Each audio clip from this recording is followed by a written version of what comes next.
Welcome to Bible Prophecy Revealed with Grant Jeffrey. Welcome to Bible Prophecy Revealed. I'm addressing you tonight from the Holy Land Experience in Orlando, Florida. This beautiful model of the city of Jerusalem as it was in the days of Jesus tells us that the city of Jerusalem was a very, very small place, and all of the incredible events took place in an area of less than about 150 acres. That city of Jerusalem is the center of the concerns of mankind. I encourage you to come down to the Holy Land Experience and bring your family. Short of going to Israel, it's the closest you can get here in North America.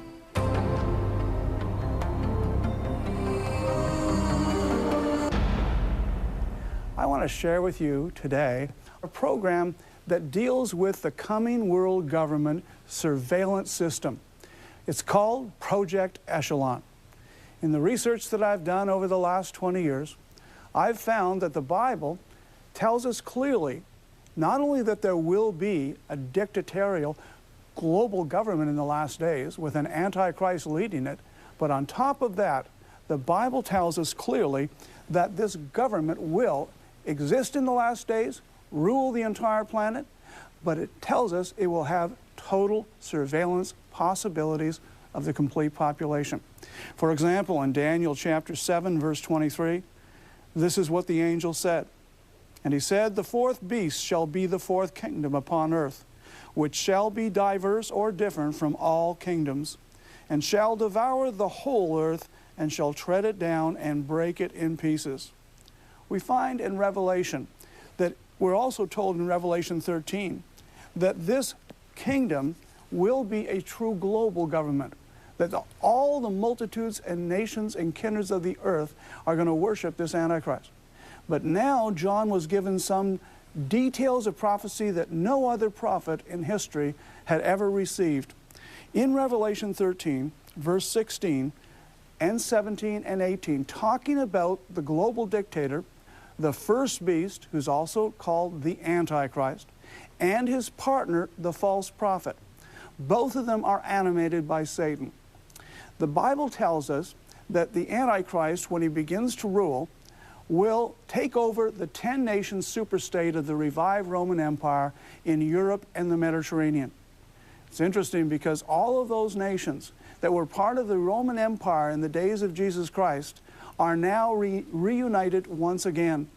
For example, we have the 27 nations of the European Union, and in the southern part of the Mediterranean, all of North Africa and the Middle East include nations that are associate members like Israel and Egypt and others of the European Union. The Bible tells us that this Antichrist is going to, first of all, he is going to be a friend of Israel, or pretend to be. When he takes over the 10 nations of the revived Roman Empire, he then uses war and peace treaties to actually take over the entire globe for the first time in human history. He's going to make a 7-year treaty with Israel. And when he makes that 7-year treaty, he's going to guarantee Israel's security, trying to achieve the peace that has been so elusive between both the Arabs and the Jews for 4,000 years. When he does that, everyone's going to think he's a Messiah. And for the first 3.5 years, he rules as a Messiah. But when he goes down to Jerusalem, motivated by Satan, he goes to the temple, and he's going to stop the daily sacrifice. And when that happens, somebody, probably a Jewish believer, is going to assassinate him with a knife wound to his head or throat. When he dies, and he truly will die, Satan is going to satanically resurrect him, almost in parallel or imitation of what the prophecy said about Jesus. And then, when he is resurrected satanically, he arises, and he's no longer a Messiah figure. Satan will absolutely take over his body. He's going to demand that every human being on earth at that time, halfway through the 7-year tribulation, from that point on must worship him as God. If they do, they will continue to be able to buy and sell, to work and live. If they refuse to take the mark of the beast and refuse to openly worship the Antichrist as God, the Bible tells us that those people will be beheaded. The only other option for those people in the tribulation, living as new tribulation believers in Jesus, will be to head to the hills and try and live through the balance of 3.5 years until Armageddon. Remember, the scripture does tell those people at that time, he that endures to the end shall be saved. And so, the Bible's warning, don't ever take the mark of the beast. Fortunately, the mark of the beast, 666, will not be instituted until 3.5 years after the rapture resurrection. It is only during the last 3.5 years, leading to Armageddon, that the mark of the beast is introduced as a total population control system. And here's what Revelation 13:16-18 says. He, this is the false prophet, caused all, both small and great, rich and poor, free and bond, to receive a mark in their right hand or in their foreheads, that no man might buy or sell save he that had the mark, or the name of the beast, or the number of his name. Here is wisdom. Let him that hath understanding count the number of the beast, for it is the number of a man, and his number is 666. 666. Now, the mark of the beast will be applied to the right hand or forehead. The word in the Greek that is used for mark indicates that it will be visible, but also there's the impression of something that is in fact also beneath the skin. The Bible tells us that in that time, that the right hand or forehead will be used. And some people have asked, well, why would either be used? Why not just one of them? Why would it be a choice? Well, there are some people that, due to accident, obviously don't have a right hand. And for ease of making the system universal, apparently the Antichrist and the false prophet will institute during the last 3.5 years this system. It will involve digits, 666. Now, we're already moving toward a cashless society. The Bible indicates that surveillance in the tribulation period will be beyond anything Adolf Hitler or Joseph Stalin or Mao Zedong of China ever even imagined. It will be impossible, basically, for anyone living in a civilized area to escape the police of the Antichrist, and they will be beheaded if they, in faith, refuse to take this mark. There's one logical thing that I think I should raise, and that is that the fact that the Bible says in Revelation that those who take the mark of the beast are going to be condemned without exception to the lake of fire, logically suggests that the mark of the beast will not be forcibly imposed on babies or young children. Just as God asked for people of the age of accountability to accept Him as their Savior, but that those that are below the age of accountability, like David's son who died after David sinned with Bathsheba, and the Bible tells us in 2 Samuel 23 that that baby definitely is in heaven, we know that God wants adult individuals of adult mind to make a decision. And I believe the Antichrist, empowered by Satan, wants the same thing. And therefore it will not be forcibly put upon children, but only upon those who are old enough to understand, yes, there's coercion, do it or die, but people will know they're actually worshiping the Antichrist as God. That's what Satan has wanted from the dateless past when he first rebelled and brought 1/3 of the angels with him. Now, the Bible tells us there will be a mark of the beast system. How could this happen? Well, let me tell you about a surveillance system that may surprise you. It may even cause you to wonder if I could possibly be telling the truth. Project Echelon is an intelligence system that was created at the end of World War II. In 1948, the 5 English-speaking victors of World War II, the United States, the United Kingdom, Canada, Australia, New Zealand, joined together in an intelligence treaty. Now, they decided that they would have surveillance unlike anything that had ever existed before. In the past, the only intelligence that was done was kind of James Bond stuff with spies and listening to radio traffic, occasionally tapping phones. But they were looking at a particular weapon system of Russia or a particular general or scientist. Project Echelon was something entirely different. Project Echelon was a new system based on high-speed computers that had been developed during World War II. They divided the world into 5 zones. Each country of the 5, United States, United Kingdom, Canada, Australia, New Zealand, they would listen in their zone to every radio communication, every fax, every email, all internet surfing, radio transmissions, everything, and all financial transactions as well. They would, like a gigantic electronic vacuum cleaner, pull in everything. And they're not personally interested in your discussing the latest James Bond movie with your friend, but they decided that once they had computers, and the computer memory was very inexpensive and now even less expensive, they decided it was easier to collect everything but from everybody. And then they would use artificial intelligence, sophisticated computer programs, and those computer programs would use deep data mining to search for relationships between people and for particular targets. They are intercepting millions of simultaneous phone calls around the world in over 70 different languages and voice analyzing them and interpreting them. They're listening to individual voices. Every voice is unique as a fingerprint. If they have you on tape for even 30 seconds, out of millions of simultaneous phone calls, if you should ever again pick up a phone, they can pick you out instantly, analyze your phone call. And of course, if you're using a cell phone, they know exactly where you are. A lot of people use cell phones and don't realize that your cell phone is continuously communicating by radio waves to the telephone company so that they can identify the closest cell tower to you. So that if I happen to call you from across the world, they could direct that message to the closest cell tower near where you are residing or traveling. If they can figure out the 3 closest towers to you and triangulate, they can tell where you are within 100 feet.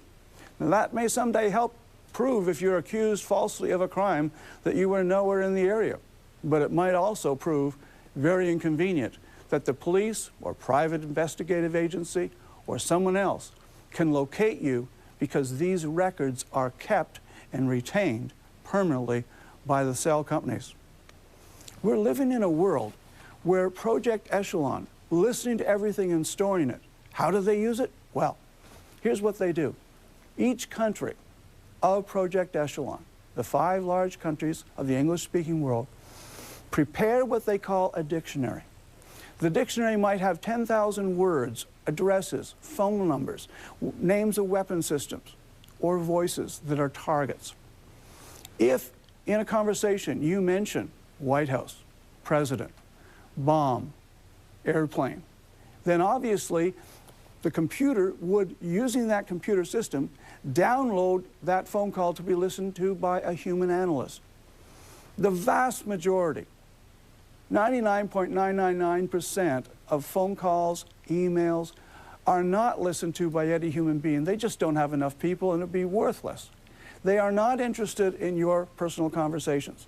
What they are interested in is, if at some point in the future you or a family member or friend becomes of interest because you apply for a high security position, or perhaps you get accused of a crime or dealing with terrorism or drugs, then they can go back and look at every phone call, every email, all of your internet surfing.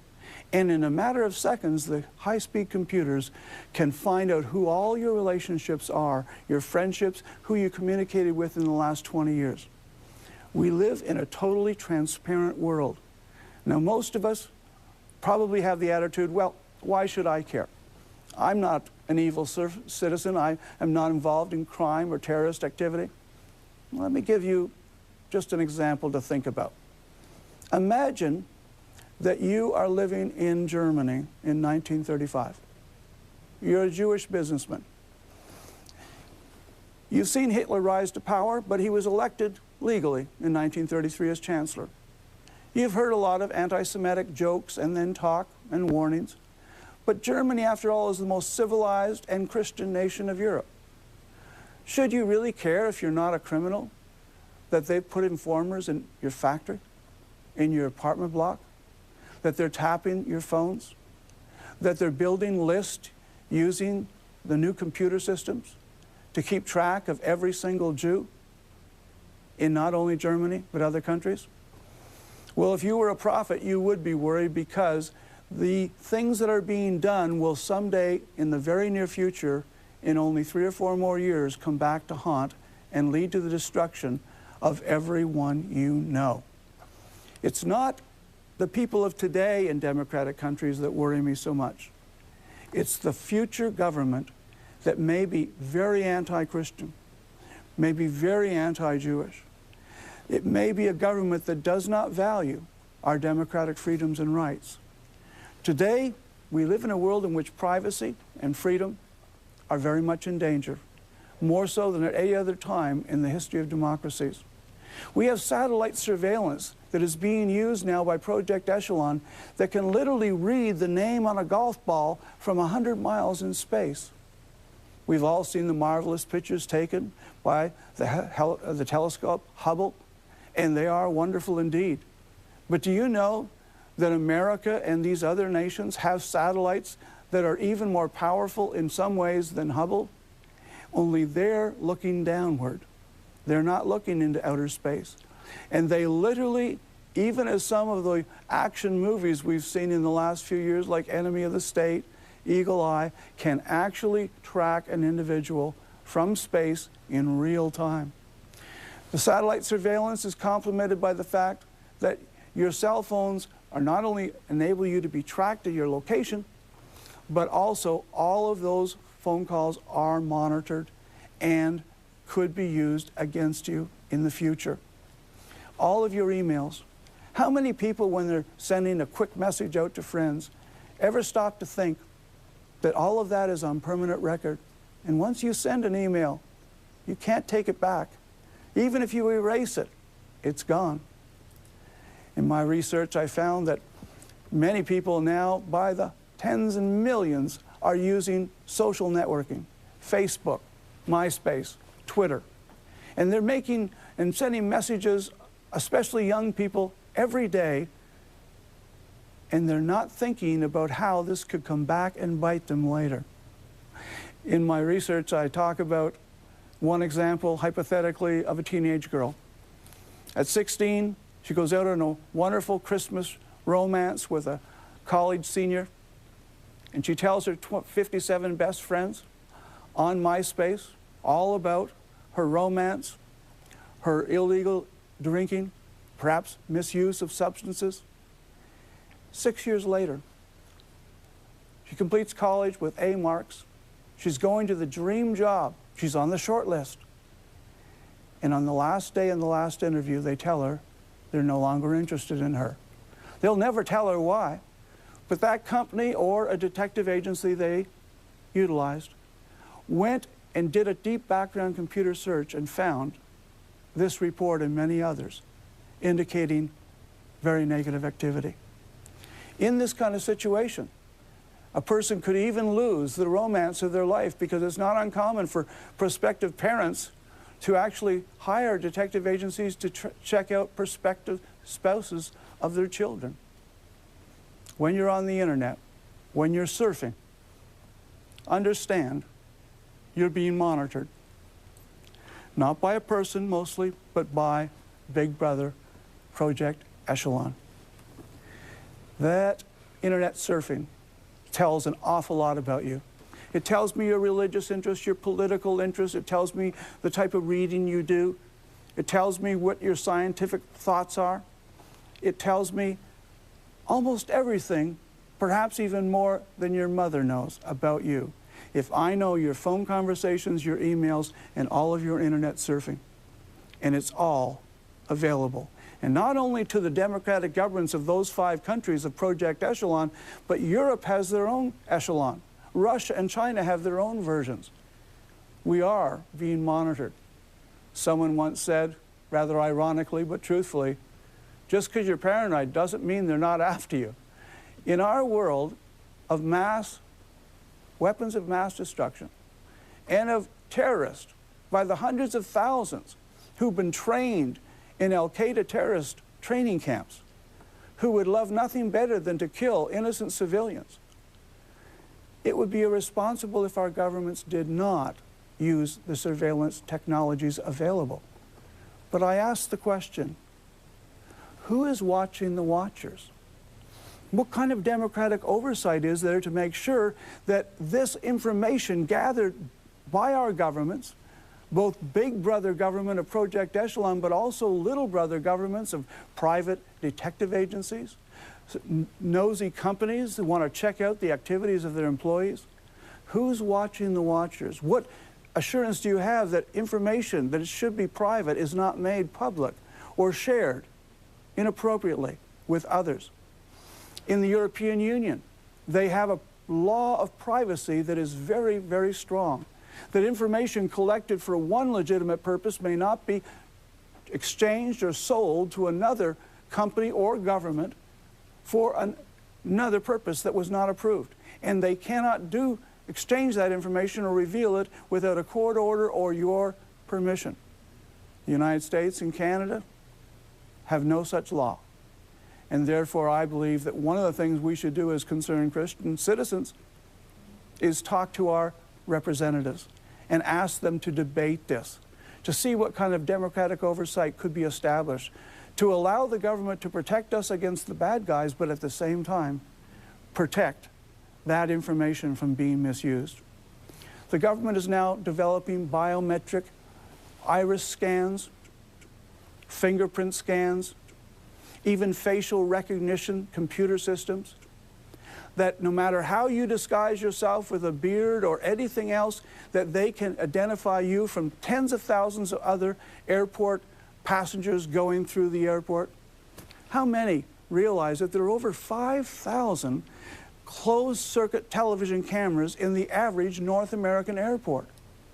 How many realize that on your body is probably 3 to 5 different computer chips built into your belt, your shoes, the label of your underwear, your shirt, and your pants? These radio frequency ID chips, smaller than the period at the end of a sentence, have been placed by the billions in products for the last about 9 years.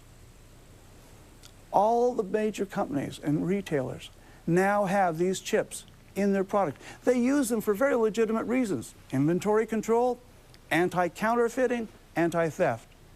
But they don't turn off the radio chip when you leave the cashier.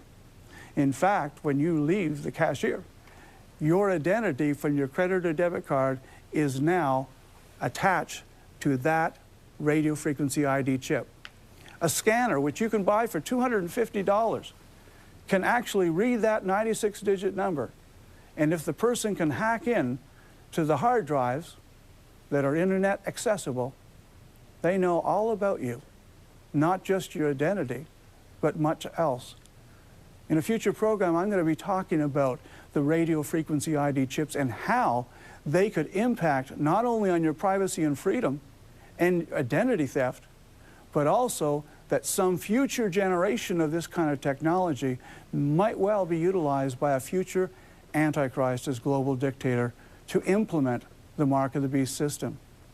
We now have nanotechnology surveillance that the United States has developed. Nanotechnology means a nano is a billionth of a meter. Something that is a nano size, it would take 10,000 of them to make up even the width of a human hair. 10,000 nano-sized particles in a row would be the size of the width of a human hair. Well, the United States has developed nano-sized technology of little flies, mosquitoes, that are virtually so small they're almost invisible to the naked eye.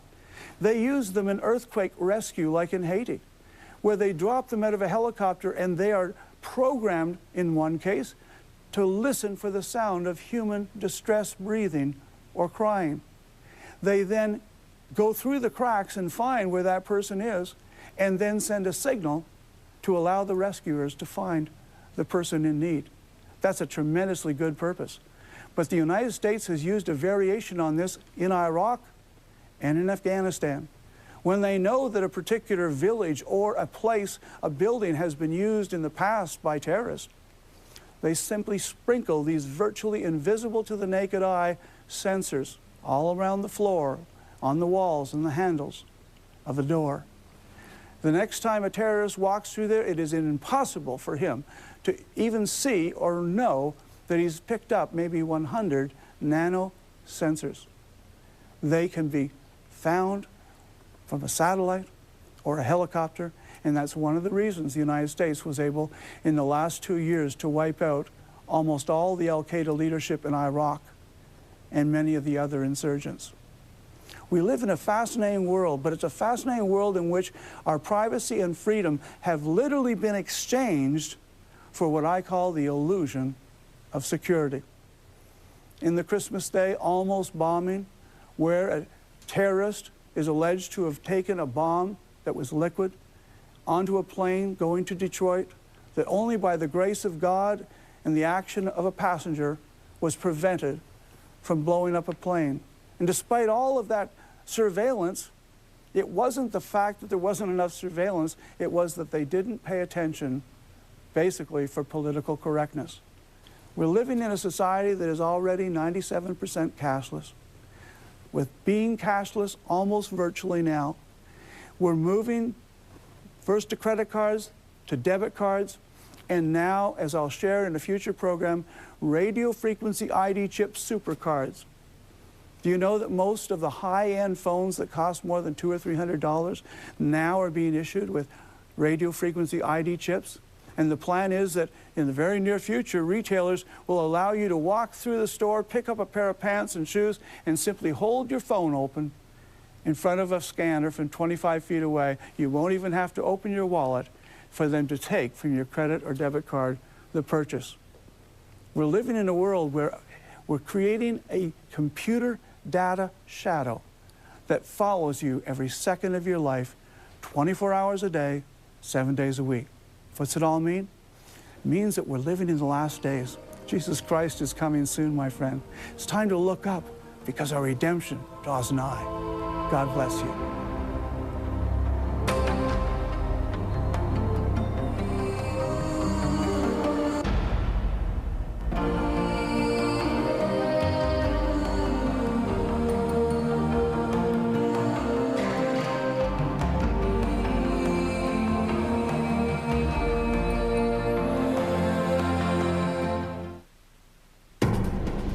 My latest book is Shadow Government. It documents the global elite plan to destroy America and our freedom and privacy. It documents the surveillance society that now exists that is watching your emails, your internet surfing, and your phone. You need to understand the surveillance society that is now attacking our American freedoms. I encourage you to get Shadow Government. It'll open your eyes to the reality that now exists throughout our world today.